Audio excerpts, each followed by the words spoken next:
ভারতের বিহার পশ্চিমবঙ্গের মুখ্যমন্ত্রীর আলোচনায় ফারাক্কাবাদ।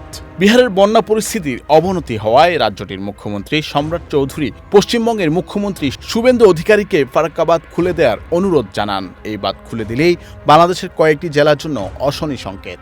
দেশের নদীতে প্রচণ্ড স্রোত তৈরি হয়ে তীব্র নদী ভাঙন ও ফসলি জমি তলিয়ে যাওয়ার মতো বিপর্যয় ঘটে।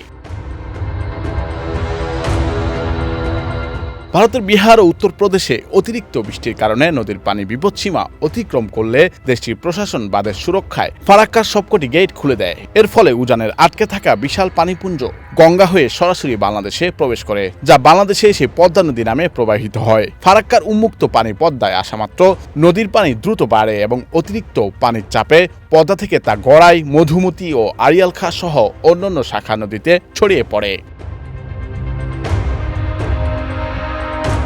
পানি প্রবেশের এই ঢলে রাজশাহী, চাঁপাইনবাবগঞ্জ, কুষ্টিয়া, পাবনা ও শরীয়তপুরের পদ্মা তীরবর্তী নিম্নাঞ্চল ও চরাঞ্চল প্লাবিত হয়ে বন্যা দেখা দেয়। একই সাথে নদীতে প্রচণ্ড স্রোত তৈরি হয়ে তীব্র নদী ভাঙন ও ফসলি জমি তলিয়ে যাওয়ার মতো বিপর্যয় ঘটে।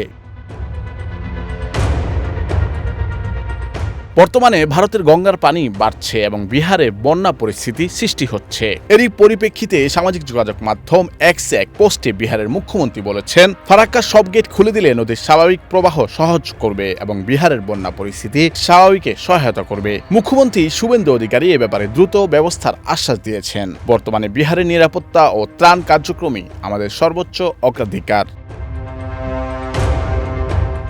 নুরুল আফসার, বৈশাখী সংবাদ।